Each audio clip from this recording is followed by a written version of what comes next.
All right. Hello, everybody. This is Curtis May with Practical Wealth, and I am speaking to Jimmy Vreeland of Joint Ops Properties. And what I've asked Jimmy to do is they have a really exciting concept, and because what we want to do is show you how to kind of fast track and accelerate your we don't like the word retirement, but your fast track your way to financial independence, focusing on cash flow. So he's agreed to kind of share with us his program. So I'm excited to, kind of share this with you, walk him through questions I generally get asked when I share this with people. So Jimmy, how you doing today? Good. How are you doing? I'm doing fantastic. Thank you. So Jimmy, tell us a little about your program, and I'm excited to hear what we've got. I already know, but I'm I'm excited to share with our listeners and our clients what you got going on here. Sure. So we use the vehicle of real estate to help our team, our investors, and some of our buyers to find cash flow and use that cash flow to become economically independent. And we use single-family real estate in St. Louis, Missouri. All right. And why St. Louis? St. Louis? Other than you live there. Right. I mean, that was a big reason why, but okay. St. Louis is basically cash flow heaven. Like the purchase prices of St. Louis and the fact that it doesn't really go up in up markets and down markets, and rents are very stable is a big reason why St. Louis. Okay. There you go. I mean, you got to have people there, and you don't want to. And here's the key thing: he's investing for cash flow, not speculating, hoping that the houses appreciate. That's a bonus if it does, but that's not our objective. Is that right? Right. I take on investor money, not saying, hey, these houses are going to appreciate 10% this year. I say, hey, these houses are going to find stable renters who pay their rent every month, and we're going to get cash flow every month. And you and the investor you're going to get your interest out of that cash flow. There you go. That's, and that's what you want. What do we say? We can't eat net worth. Can't eat equity. I mean, when I started getting into investing, I just don't think emotionally I have the ability to speculate and, buy things hoping that they're going to rise in value. I like to get I think we both got taught this by Robert Kiyosaki, but I just want my cash flow every month, and I want passive income streams coming in every month, and I don't really care if the underlying assets appreciate. Right. Because even if the value, it can't do this, but the value went to zero, if people still pay their rent, you still have an asset. You can still eat. Right. I mean, the only people who care about the underlying asset value really are the bankers. Right. So, I mean, occasionally we'll go play their game, but instead I'd prefer to work with private lenders. I like that. There you go. So just to tell you about like me and my business partner, Bob was a civil engineer in the Air Force. I was a Ranger, fire support officer. About two and a half years ago, me and Bob came together, created this company. And even when I was overseas in Iraq and Afghanistan, I was still sending my money back to my brother and mom to invest for me.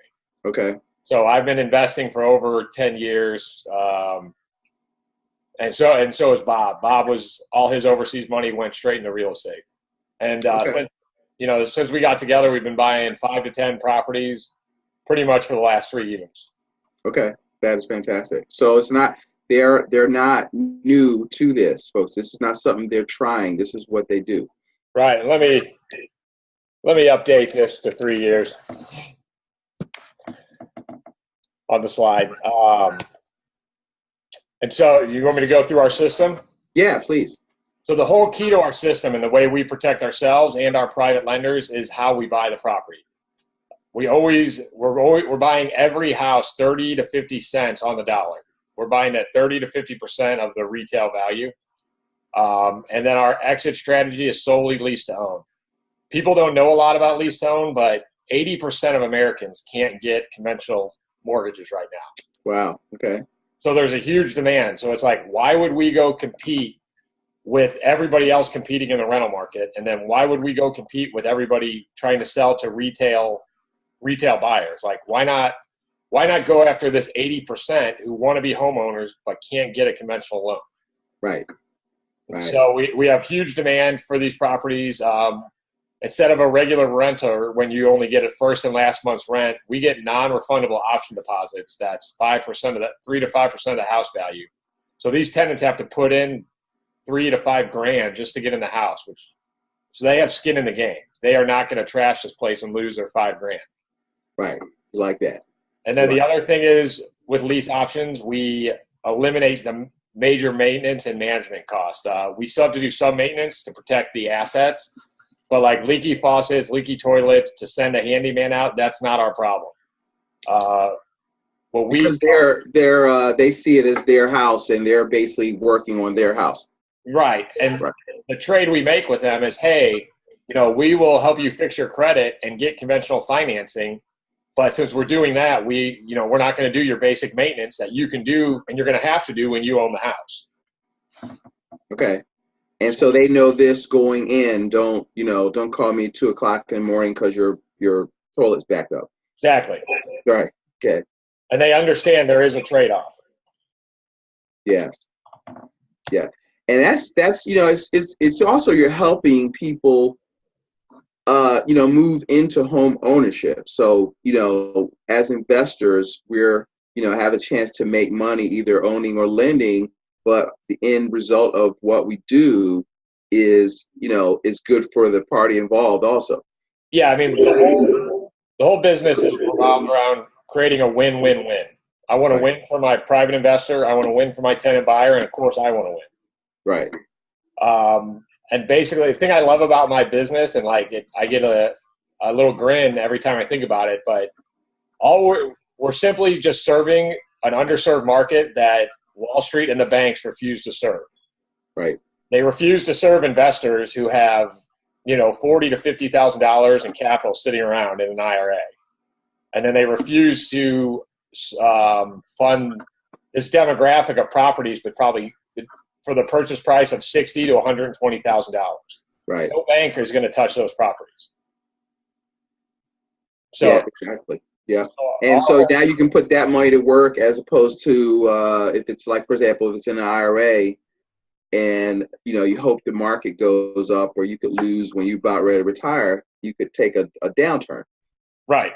But if the money's sitting with us earning 8%, it's at least it has an asset backing it. Well, banks like it, and it's because you're at least you're investing in a real thing, you know what I mean, and that has intrinsic value, the wood, the building materials. Somebody has to live. Somebody always needs a place to live.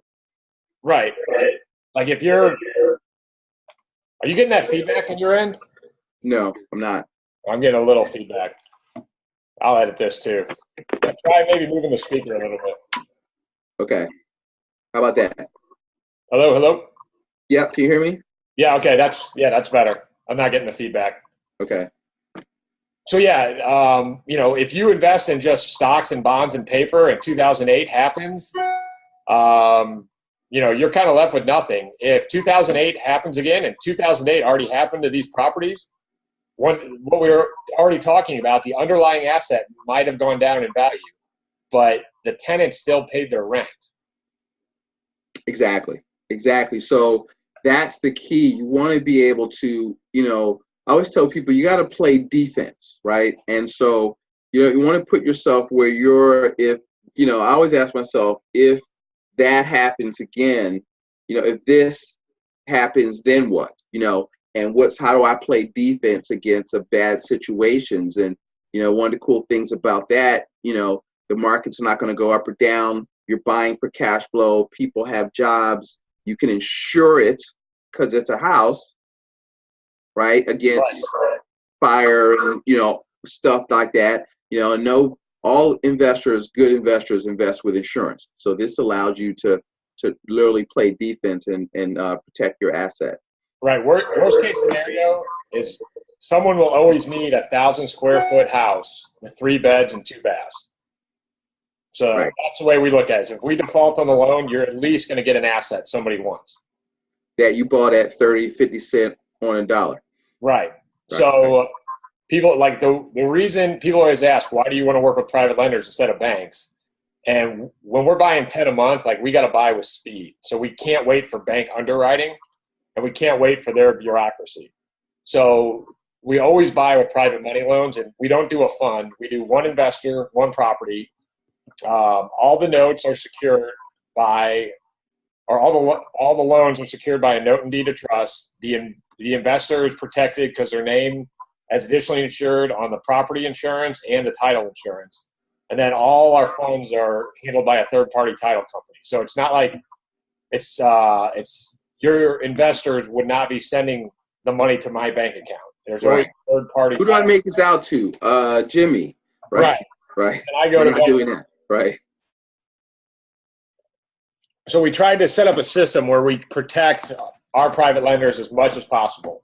And that's why we don't do funds, because in a fund, if the fund goes bankrupt, nobody knows what they own. If Bob and I go bankrupt, you know which house is yours. Right. Exactly. And then here's our track record for the last few years. Our gross revenue, we're bringing in plenty of money to protect all our lenders. We always do single family homes between 1,000 and 2,500 square feet. They're all in St. Louis. We own 140 right now, and then we've had 0 defaults out of the 180 private money loans that we've done. Okay, folks, that's a pretty good track record. And I mean, the first people we default on, we're kind of dead in the water. Right, exactly. We rely on people like you and your network and Kim Butler's network and the Atlas guys network. And the first time we fail, I mean, that word is going to spread fast. Right. And I gotta, I can't be recommending, things, what I try to do is see, because the whole goal is to educate. I still want people to do their due diligence, but I want to show them, like, hey, there's a lot of ways to skin a cat, where you can get, you just don't have to just go out there and speculate. One of the great things about what Joint Ops does is what I look for is a system. They have a system, they have a process, they have a criteria that they're looking for, and that can deliver consistent returns. And that's what you want to, you want to be able to employ your capital. And so one of the things I always tell people, you got to save money. And then, when you get savings, what can you do with your savings? Only 4 things. You can save your savings, you consume your savings, you can lend your savings, which is what we're talking about, or you can invest your savings, and then you want to, employ your capital in something that makes sense to you, that, rescue. And so when I talk about investment is something you put your money into where your principal is safe and you have a reasonable opportunity to make a profit. Anything other than that is speculation. And so in my mind, this fits that criteria. And so what we hand out to all our private investors is we pay 8% annually. We pay the interest out quarterly. And like we've already talked about, it's secured by an actual asset that is cash flowing. So they get checks. You like that? That's, the main thing I think with people's savings is it's got to beat inflation. And if you're making 8% on your money, like if I was a fund manager on Wall Street, I'd be a hero. Exactly. And when you send your money to invest with us to the title company, we don't take any fees out of that money. If you give us $50,000, $50,000 is collecting interest. So all 100% of the money goes to work for the investor. Day one, yeah. Yeah. We don't take our closing costs out of the investment. We don't do any of those shenanigans. Okay. So, whatever you're selling, you got to talk about the bottom line up front. What's going to be paid on the investment? 8%. How often do you get paid? Quarterly. And then how is it secured? As we've already talked about, you're the one and only name on the note and deed of trust. And if we ever default, you take that paperwork to probably the county courthouse and say, hey, or to the title company and say, hey, this is my house. I'm taking it back. Right. And then you could either manage it yourself or, sell it to somebody else because you did buy, have it below market. Right. So you sell it off to another investor, or you hire a management company if you don't live in St. Louis, and they would find a tenant and manage it themselves.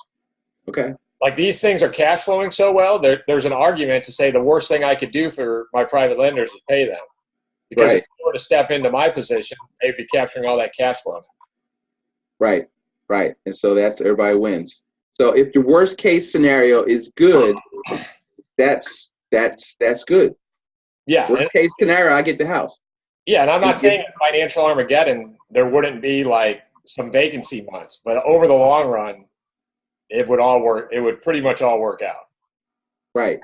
But if I'm the lender, even if they're vacant, I still get paid. Right. So that's the advantage of private lending, and we do sell some of our properties to investors.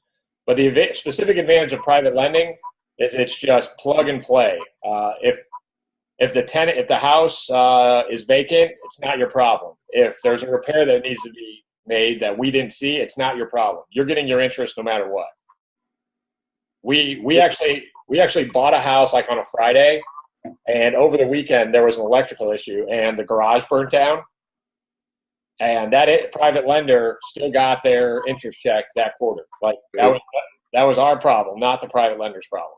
There you go. Because I'm the bank. I'm not trying to hear it. That's right. Exactly. The private lender is just a bank, and if I don't pay, you default, just like any other banker. Right. There we go. We love that. And so, a couple example projects. People like to see the houses. We borrowed $30,000 from a private lender. The lender got 8% on his money. The market value of the house is $65,000. The tenant buyer signed an option agreement for $62,500, and then they gave us a $3,000 option deposit, and they pay us $900 a month in rent. So the investor protection is $35,000 of liquidity in the deal, and the so that's how this is just an example of how we really try to protect the private lender. Right, because if you got $30,000 in the deal and it's worth $62,000, that is your equity. So an investor would, if you wanted to get rid of it, would snap that up in a minute. That's a good house in a nice neighborhood that's cash flowing because there's still enough money in it for them to make a profit. Absolutely. Yeah. So this is one of my favorite houses. This is like one of our first 20. But we bought this for $75,000. We borrowed probably $80,000 on it. The market value of the house day one was $150,000. The tenant buyer signed an option agreement for a sales price of $140,000. So when they do buy, they're walking into equity too. That's a win for them. Yep. They gave us close to $8,000 for an option deposit. They pay us $1,500 a month in rent, and then our expenses for taxes and insurance, and then we refinance this with a bank, but call our mortgage like $300 on this one. So we're cash flowing close to $800 or $900 a month. And then the private lender on this deal were protected with $80,000 of equity, and they got a 10% yield. Nice. Okay. And so people always ask, how do you guys make money? We make money on the rent minus the interest I pay the private lender, minus the utilities, and minus whatever other miscellaneous expenses. We make money on the cash flow. Okay. And then some of the deals the tenant buyers do buy, and we make money that way as well. Why St. Louis? Like I said earlier, St. Louis is cash flow heaven. We're just able to buy the houses so cheaply, and the rents are so stable. And then the other thing about Missouri, it's a very landlord-friendly state. For example, we don't buy across the river in Illinois. Okay. Madison County is right across the river, and it's the most litigious county in the entire country. So we don't even mess with it.